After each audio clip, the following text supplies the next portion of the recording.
What's up, everyone? Welcome back to Earn It, Save It, Invest It. Today I'm going to be going over the HIM short squeeze. Last week it went up about 50% because they made a deal with Novo. So the bears were getting crushed, and I'm going to talk about, is there any more juice left in the squeeze? I'm also going to go over the stock market, what's been happening. We've had the war with Iran, the conflict. Trump said things are complete, and then yet no, that's not the case right now, right? So the stock market's really been reacting to that. So I'm going to go over what happened and what to expect over the last week and next week, as well as I'm going to go over my $100,000 challenge. So if you can, please give me a like and subscribe. Really appreciate it. So here we go about the HIMS short squeeze. Is there more juice left in the short squeeze? So HIMS right now is currently 24.77. As you can see, over the last month, it's up 51%. So that's pretty good, right? But it is 9% from the top, right? It was at 27.50 and now it's at 24.77. So it's about 10%, it's 9%, but it's about 10% from the top that it had. So people might be thinking, okay, is there any more left? Well, one interesting thing is that Robinhood has the shares that were short, it actually gone up since the deal. So there's now been more shares that have been shorted, which is interesting. And if that's the case, there could be a lot more juice left in this squeeze. So there's a lot more to go to it, right? The chart, if you actually look at the HIMS chart, you can see my other videos, there's a lot to do with it. It is very volatile. This thing can shoot up 100, 200%. It can also go down 50, 70%, right? So it's very volatile. I do believe the market value of it right now is in the 40s, but let's just see exactly where it's going to end up. The stock market update, right? We're going to go over last week and then next week. So this is about from Friday, right? So we started around Friday and the markets were down about 2%. Now, as you can see, there was a big jump in the market because, well, that was when Donald Trump said, hey, we're going to be, the war is almost over. But then when the market found out, no, that's not the case, everything went down about 3%, right? So we went from about 2% to now 3%, right? And then you can see that 3% is from here, right? This is not 3% from here. So, I mean, from all the way up here down to there, that's even a further, that's at about 4%, right? And it went down quick. This whole thing right here was just 2%. So 7.7% in 44 days. This is the NASDAQ. The NASDAQ is down 7.7% in 4 days, and we have gone nowhere in 182 days. Nowhere. For the S&P 500, nowhere in 176 days, and we're down 5.25% in 44 days. All right, so we're still not in a real correction phase. The Dow, 0% in 161 days, negative 7.3% in 30 days. So we still haven't reached the 10% mark, which is what I really look forward, and not forward to, but that's what I look for, like in the charts, to kind of create my new triangles. And once we hit that 10%, I definitely throw a lot more cash in. Doesn't mean right at 10%. It depends on what things look like, but I do start deploying more cash. Recession odds climb as Middle East conflict escalates, according to the prediction markets. So over the last week, stock market experienced significant volatility, with the major indexes reaching their lowest closing levels of 2026, recording their first 3-week losing streak in a year. So it's the first time the stock market's gone down 3 weeks in a row in the last year. The big reason, escalating war with Iran and the energy crisis, right? As we know, the Strait of Hormuz is closed, so no oil is really getting through there. So the oil price has spiked. It went up to about 120, went down to the mid 80s, and then it went right back up to 100. So that's kind of what's going on right now, or what happened last week and still right now. We also had disappointing economic data. We had a GDP downgrade. We had a weak labor market. We lost 92,000, and the unemployment rate went up to 4.4. And we also have the inflation resilience, because inflation's not doing anything. So the Federal Reserve feels like, well, we're going to keep rates where they are. And then number 3, again, shift in interest rate expectations. People now think, well, we're not going to be changing, the rates, right? Because of inflation, with all the energy price, everything, right? Inflation's going up, so they have to keep interest rates high. So this is the weekly performance. S&P down 1.6, Dow Jones -2, NASDAQ 1.3, all down, right?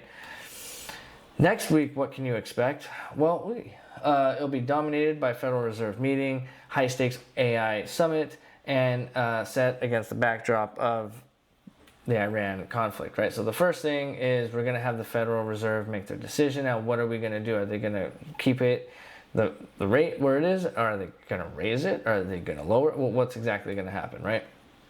NVIDIA has their GTC, their big conference. They have it every year, so they could announce something. They announced great earnings, and the stock market did nothing, and then it continued to actually go down along with, again, the market. So we don't know that if they even put good news, if it even means anything, right? We don't. It can mean absolutely nothing. And then again, the escalating energy crisis, right? We don't know exactly what's going to happen with Iran and the Strait of Hormuz, so we don't know if oil is going to be able to get through. We've already heard cargo ships have been getting mined, and so we don't know. And when there's no clarity, the stock market does not like that. The AAII Sentiment, as you can see, what's really interesting, right? It went from 35 to 46 for the bears, but it all came from the neutral. These are the neutral people, right? It all 10% it lost. So we only lost 1% on the bulls. I mean, it was 1.2, but I mean, all the people who were like, I don't know where the market's going to go, they all went to no, that I do not feel comfortable with this market right now. And the special question was, what impact is the military conflict with Iran having on your short-term outlook on stocks? Over here we have the highest one is it's bearish for stocks. The second one, a reason to be a little more cautious. And then the third one is it creates a buying opportunity. If you look at the percentage though, we have 38 and 33, right? Let's just say 33. That's what, 71.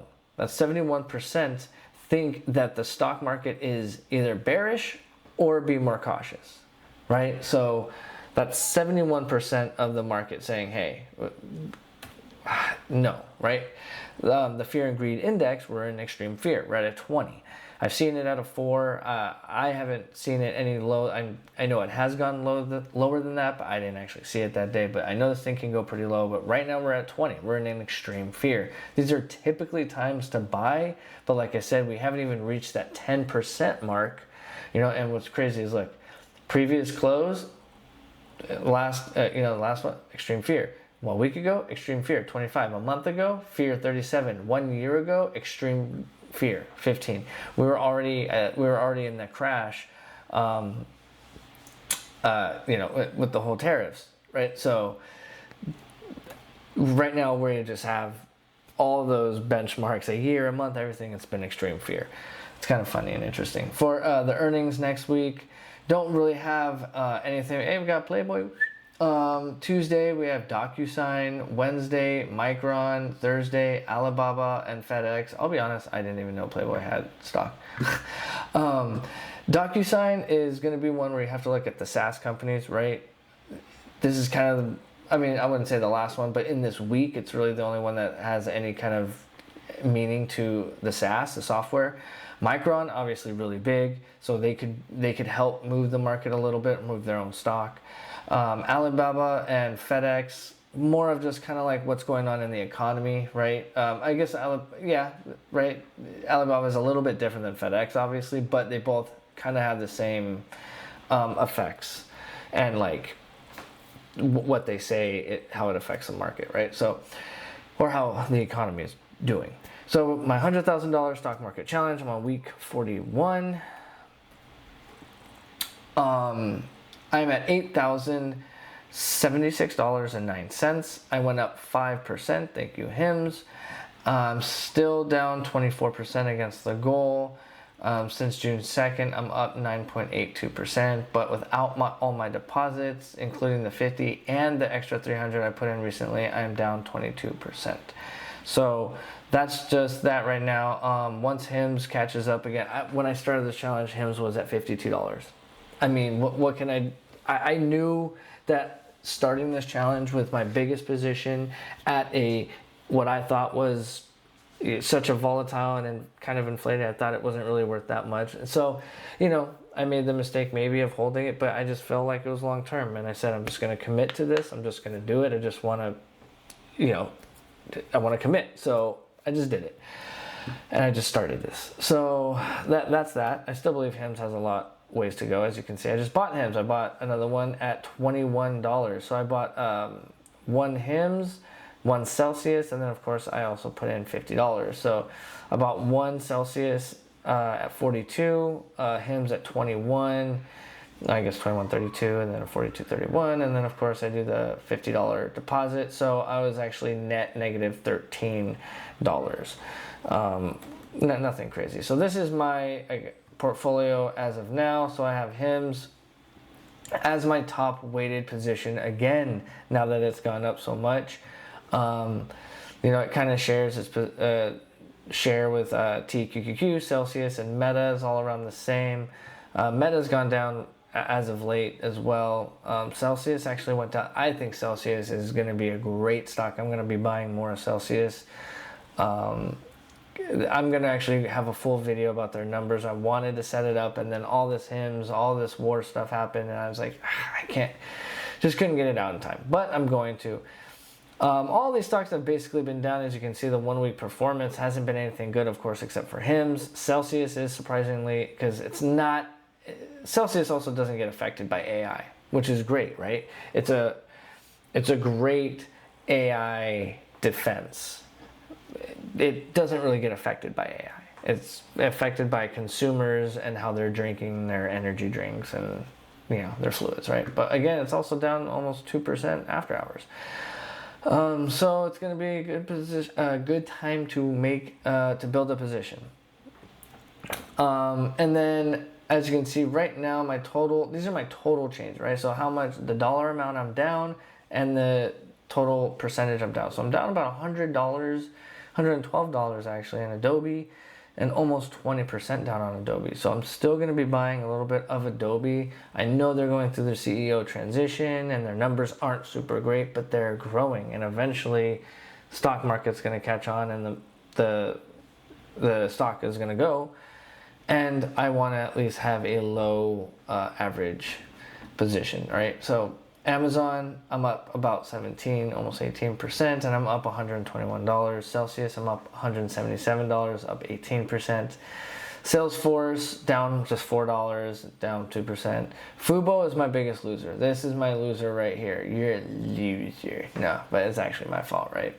Down $567, down 64%. I do believe this stock will go up, but they did also just announce a stock split, which doesn't, it's not really going to help. I mean, yes, it makes it look better because now it's going to be like, I don't know, $16, but I don't like it. I don't really like it. And I don't want to sell just yet, but I might have to, I only have like $300 left or something in that. Hims, I'm up 11%, up 160. Hesai up 10%, $13. Meta up 12%, $123. MU, I'm up 5%, $2. Nike down 7%, negative $34. Oddity down 45%, minus $66. So this is one of these that I'm down very significantly, and I am going to buy Oddity. The thing about Oddity, if you don't know what it is, it's a makeup company. And they had a big issue with their advertiser, and the algorithm didn't feed their ads right and all this stuff. So they're anticipating their first quarter or two is going to be not good. I do think that is going to just lead to a buying opportunity. The way that their numbers have been growing, and if they can get back on track with the advertising, that's all I need to hear is that things are going to get back on track. We've fixed everything. Then I will buy this company because the numbers are great. TQQQ, I'm up 113%, up $734, and then the Trade Desk down 14%, minus $58. So that's where I'm at right now. There it is. If you can, please give me a like and subscribe. I really appreciate it. If you're still even watching right now, my computer died while I was making this. I've been having computer issues and I've been really upset. Been having to make some videos late, but it is what it is when you have 2 kids, full-time job, trying to do all this stuff on the side, right? But I do put in a lot of work as much as I can. Oh, I actually didn't even go over this. Look, I forgot about this. Look, my total cash, right? Or sorry, just my total. I'm up $489, 0.5%, right? So not great, because of course I lost a lot of the FUBO, and it eliminates a lot of these other, earnings, which that's why you don't want to be losing money in the stock market, right? The first, number one rule is to not lose money. If you lose 50% of your money, you're going to have to get 100% gain to get that 50% back. So let that be a lesson right there, right? But that's my only loser. I did put a little bit too much into a high risk stock, and that's a lesson I can take with it. I do think the stock does have, I think it has potential. I just need to see what's going on more. We need, this next earnings is going to be big, but no one wants to really buy it right now, right? No one wants to buy FUBO, so I don't know how low it can go after the stock split, which is kind of scary. So I might shed a little bit of that as well. So anyway, thank you for watching. Please give a like and subscribe. I really appreciate everyone who watches. And don't forget to earn it, save it, invest it, buy low, sell high. I want assets, not liabilities, and you can count on compounded interest.